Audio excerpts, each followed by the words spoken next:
इच्छाधारी नागिन वैशाली गर्भवती थी। देश का जादूगर वैशाली को पकड़ने उसके पीछे पड़ा हुआ था।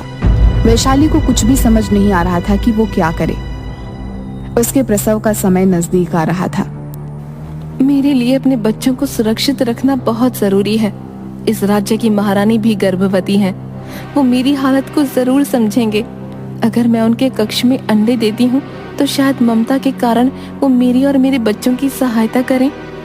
गर्भवती महारानी अपने कक्ष में भोजन खा रही थी कि अचानक उन्होंने देखा कि एक नागिन उनके पलंग के पास अंडे दे रही है।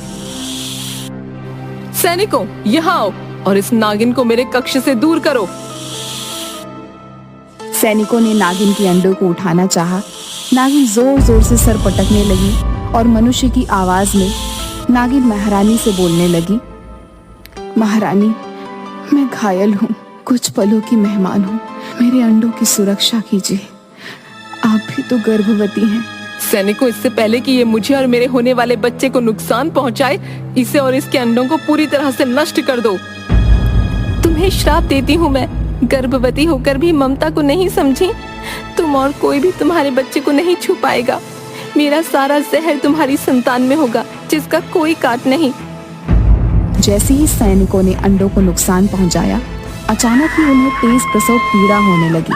वे जोर जोर से चिल्लाने लगी, अरे दाई को बुलाओ, मर जाऊंगी, असहनीय पीड़ा हो रही है, मर जाऊंगी मैं, मुझे बचा लो, मैं मर जाऊंगी, बचूंगी नहीं। महारानी, धैर्य से काम ले, आप बेकार ही परेशान हो रही हैं। दाई माँ, विश्वास करें, इस बार की पीड़ा अलग है। मेरे पेट में भयानक दर्द हो रहा है। अभी महारानी चिल्ला ही रही थी कि पूरे देश में तेज हवाएं चलने लगी, बिजली कड़कने लगी और अचानक एक बड़ा सा अंडा महारानी के शरीर से बाहर निकल आया और महारानी बेहोश हो गई। अंडों को देखते ही बूढ़ी दाई चिल्लाई, हाय मेरे देवा, ये नागिन को मारने और उसके अंडे को नुकसान पहुंचाने का ही फल है। महारानी ने अंडा दिया। राम राम राम, घोर कलयुग, महारानी ने अंडे को जन्म दिया। हाय अम्मा, दाई माँ ये क्या कह रही हो? महारानी कोई मुर्गी है? ऐसा प्रसव मैंने कभी नहीं देखा। महाराज को सूचना दो। हमारा भाग्य, हम सब महाराज के बच्चे के बदले अब इस अंडे की देखभाल करेंगे। भला महाराज को कैसे बताएं कि महारानी ने अंडा जन्मा है? अरे दाई माँ, मेरा बच्चा नजर नहीं आ रहा है। दासियों ने एक सोने के पालने में रखा हुआ बड़ा सा अंडा महारानी को दिखाया। अरे ये क्या अंडा? तुम सब पागल तो नहीं हो गई? मैं कोई चिड़िया हूँ जो अंडा दूंगी? दासियां अंडा ले रानी के पास आने लगी। तभी अचानक भूकंप आया और अंडा दासियों के हाथ से नीचे गिर गया। आसमान में तेज बिजलियां कड़कने लगी। अंडे में एक बहुत प्यारी सी बच्ची थी। दासियों ने बच्ची को उठाकर महारानी को दे दिया। बच्ची को छूते ही दासियों के हाथों में तेज जलन होने लगी। दैया रे दैया, मेरे हाथ बुरी तरह जल रहे हैं। राजकुमारी के शरीर में विष है, भगवान बचाए। देवा देवा, जाने क्या होने वाला है। मुझे मेरी बच्ची दे दो, मैं अपनी बेटी को गले लगाना चाहती हूँ। 14 वर्ष बाद भी अपनी औलाद को क्या मैं छू नहीं सकती?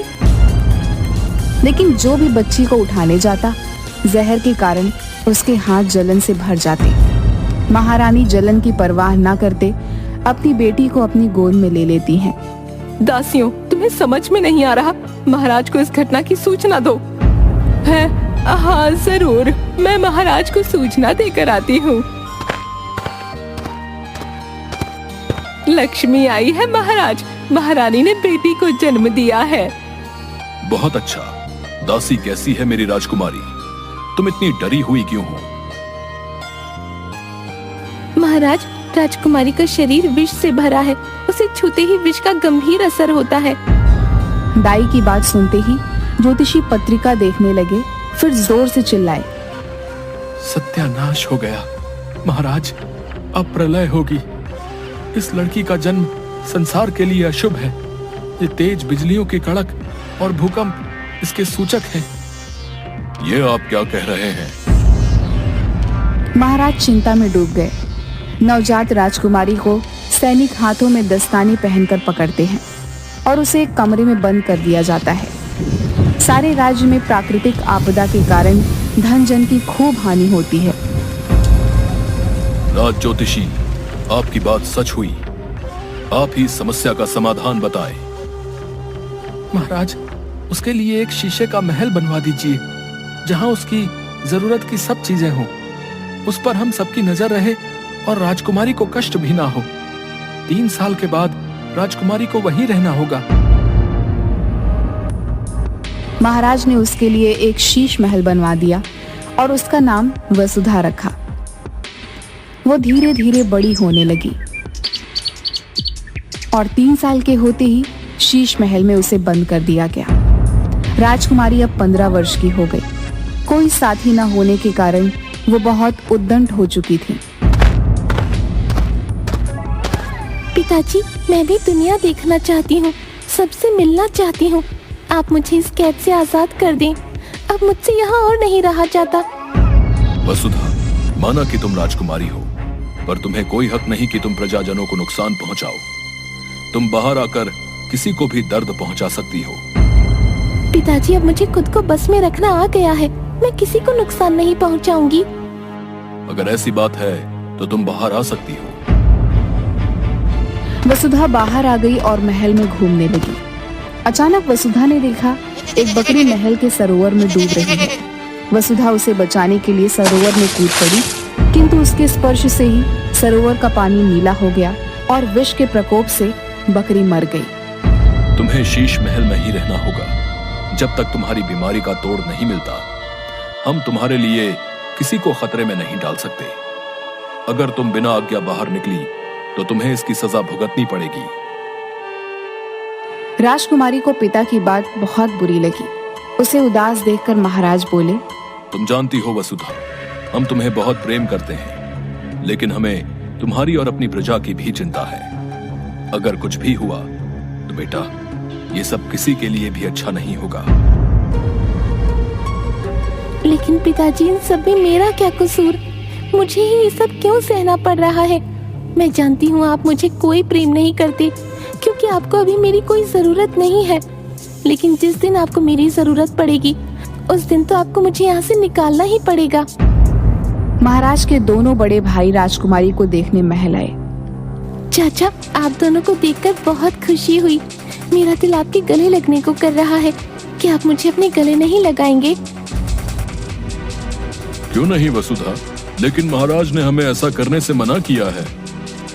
वसुधा सबके लिए खतरनाक हो सकती है, पर वो अपने चाचा को तकलीफ थोड़ी ही पहुंचाएगी। वसुधा के झूठे आंसू देख दोनों राजकुमार वसुधा को अपने गले से लगा लेते हैं और देखते ही देखते उनके शरीर नीले पड़ गए। वह मृत्यु को प्राप्त हो गए। सजा के डर से वसुधा बिना किसी को बताए रातों रात देश की सीमा से बाहर निकल गई। अब उसे काफी भूख लगने लगी थी। उसे एक घर दिखाई दिया। भैया, बहुत भूख लगी है, क्या मुझे भोजन मिल सकता है? आपको भोजन के बदले अपने सोने के कंगन दे सकती हूँ। राजकुमारी की बात सुनकर घर में रहने वाले गरीब किसान के परिवार ने घर में जो कुछ भी उपलब्ध था राजकुमारी के सामने रख दिया। तभी वहां से उस देश का जादूगर गुजरा। मुझे अपनी जादुई शक्तियों से आभास हो रहा है कि जहरीली नागिन वैशाली आसपास है, जो मेरी कैद से भाग गई थी। लेकिन ये क्या? वैशाली नागिन का जहर तो इस लड़की के शरीर में दिखाई पड़ रहा है। मुझे पता लगाना होगा इस राज का। राजकुमारी ने भोजन खाया और अपने कंगन देने के लिए उसके पास गई। जैसे ही उसने उस आदमी को छुआ, वह जोर जोर से चिल्लाने लगा। मेरा पूरा शरीर जल रहा है। यह क्या हो रहा है? मेरी सांसें रुक रही हैं और यह देखकर जादूगर ने अपने मंत्र शक्ति से भरा हुआ पानी राजकुमारी के ऊपर फेंका और देखते ही देखते राजकुमारी जादूगर की कैद में आ गई। जादूगर उसे लेकर अपने महल पहुंचा। मेरे सामने आ जाओ, मैंने तुम्हें पहचान लिया है वैशाली। मुझसे छुपने की कोई जरूरत नहीं। जादूगर, तुम मेरे बीच में क्यों आ रहा है? महारानी ने मेरी ममता का अपमान किया है। मेरी प्रार्थना करने के बावजूद भी मेरी आंखों के सामने मेरे अंडों को तोड़ दिया। वो अपनी बेटी को भी कभी हृदय से नहीं लगा पाएगी। मैं राजकुमारी का शरीर कभी नहीं छोड़ूंगी। सबको मेरे अपमान का बदला भुगतना होगा। वैशाली, तू सारे मानव समाज से इस बात का बदला नहीं ले सकती। तू महारानी को क्षमा कर दे, या फिर मुझे बता तेरा क्रोध कैसे शांत होगा। मेरा क्रोध शांत करना चाहता है तो सुन, महारानी को जाकर ये सूचना दे कि महारानी को मुझसे मुकाबला करना होगा। कैसा मुकाबला? उसे एक परीक्षा देनी होगी। अगर वो जीती तभी उसकी बेटी को श्राप से मुक्ति मिलेगी। जादूगर राज्य पहुंचता है। महाराज दोनों राजकुमारों के शवों के पास उदास बैठे होते हैं। महाराज, आपके दुख का उपाय मेरे पास है। मैं राजकुमारी को ठीक करवा सकता हूँ, लेकिन उसके लिए महारानी को नागिन वैशाली की दी हुई चुनौतियों का सामना करना होगा। महाराज, यदि आपको यह शर्त मंजूर है तो मैं राजकुमारी को हमेशा के लिए इस मुसीबत से निकलवा सकता हूँ। मुझे मंजूर है। जादूगर महल में महारानी के साथ जाता है। तभी वहां वैशाली भी आ जाती है। महारानी, कल पूर्णिमा है। आपको पूरी रात भर नागरानी की तपस्या करनी होगी। अगर तुम्हारी तपस्या से नागरानी खुश हुई तो तुम उनसे वरदान के रूप में इस श्राप से मुक्ति पा सकती हो। लेकिन याद रखना, ये परीक्षा तुम्हारे लिए बहुत कठिन होने वाली है। नागरानी कभी भी किसी को यूं ही दर्शन नहीं देती। उनके दर्शन के लिए कई वर्षों तक तपस्या करनी पड़ती है। ये 3 दिन की तपस्या तुम्हारे जीवन की सबसे कठिन दिन होने वाले हैं। या तो तुम इस तपस्या के बाद अपनी बेटी को बचा पाओगी, वरना खुद भी मारी जाओगी। क्या तुम इस परीक्षा के लिए तैयार हो? असंभव! ऐसा करने से तो महारानी की मृत्यु निश्चित है। गुरुदेव, मैं अपने प्राण देने को भी तैयार हूँ। मैं जितना भी कर लूँ उतना कम है। दासियों, तुम मेरे वहाँ जाने की तैयारियां करो। महारानी पूरी रात नागरानी की पूजा करती है और अगले दिन कुएं में प्रवेश करने को तैयार हो जाती है। हमें कुछ ठीक नहीं लग रहा। महाराज, मैं जानती हूँ आपको मेरी चिंता है, लेकिन मैं अपने पापों की सजा कब तक अपनी बेटी को भुगतने दूंगी? मुझे मेरे पापों की सजा मिलनी चाहिए। अगर मैं न लौटी तो ध्यान रखिएगा और वसुधा को कहिएगा कि मुझे माफ कर दे। इसके बाद अगले दिन महारानी सुबह सुबह कुएं के पास पहुंच जाती है। हम आपका इंतजार करेंगे। अपना ध्यान रखिएगा महारानी। आप भी अपना ध्यान रखिएगा। इसके बाद महारानी कुएं के अंदर जाने लगती है। वैशाली ने बताया था कि यहीं से नागलोक का रास्ता जाता है। थोड़ा और नीचे जाके देखती हूँ। लगता है पानी के अंदर वहाँ पहुँचने का जरूर कोई रास्ता है। इसके बाद महारानी कुएं के अंदर जाकर वहाँ पर एक सर्प की मूर्ति को देखती है और उसके पास तैरते हुए जाने लगती है। यहाँ तो बस ये मूर्तियाँ हैं। समझ नहीं आ रहा आगे जाने का रास्ता कहाँ से ढूंढूं। ये क्या, ऐसा क्यों लग रहा है जैसे कि ये कोई रास्ता है। इसके बाद जैसे ही महारानी उस मूर्ति को छूती हैं और वो गायब होकर नागलोक पे पहुंच जाती हैं। यहाँ इतना अंधेरा क्यों है? तभी वहाँ एक रोशनी आती है और महारानी उस रोशनी का पीछा करने लगती हैं। इस रोशनी के पीछे जाकर देखती हूँ, क्या पता ये रास्ता नागलोक की तरफ जाता हो। इसके बाद महारानी उस रोशनी के पीछे जाने लगती हैं। तभी वो रोशनी के अंदर जाती हैं और नागलोक के अंदर पहुंच जाती हैं। लगता है यही है नागलोक। हे प्रभु, कृपा करिएगा कि मैं जिस काम के लिए आई हूँ उस काम में मुझे सफलता मिले। ये कैसी अद्भुत जगह है। ये रास्ता कैसे अपने आप बन रहा है। प्रभु मेरी मदद करिएगा। पता नहीं यहाँ और क्या क्या होने वाला है। इसके बाद महारानी उस छोटे से द्वीप पे जाने लगती हैं और वहां जाकर तपस्या करने लगती हैं। धीरे धीरे सारे सर्प महारानी की तरफ आने लगते हैं और महारानी के शरीर में लिपट जाते हैं और महारानी को डसने भी लगते हैं और अपनी जहरीली सांसें महारानी की तरफ फैलाने लगते हैं। लेकिन फिर भी महारानी हार नहीं मानती। जहरीले विष के प्रभाव से महारानी बहुत ज्यादा बीमार होने लगती हैं। धीरे धीरे महारानी को सांस लेने में दिक्कत होने लगती है और वहीं उनकी मृत्यु हो जाती है। तभी उनकी आत्मा उनका शरीर छोड़ देता है। तभी वहां नागरानी आ जाती हैं। आखिर तुम भी ये परीक्षा पार नहीं कर पाई। यही तुम्हारे कर्मों की सजा है। जैसा करोगे वैसा पाओगे। अब तो तुम समझ गई होंगी कि गलत करने का अंजाम क्या होता है। हाँ नागरानी, मुझे मेरे कर्मों का दंड तो मिलना ही था। क्या फर्क पड़ता है कि आज मिले या कल। सही कहा है किसी ने, मृत्यु सबकी आंखें खोल देती है। अब कुछ ही देर में यमदूत आते ही होंगे तुम्हें लेने। इसके बाद नागरानी वहां से चली जाती हैं। मुझे माफ कर देना वसुधा, तेरी जिंदगी में दुखों के अलावा मैं तुझे कुछ न दे पाई। हो सके तो मुझे माफ कर देना बेटा।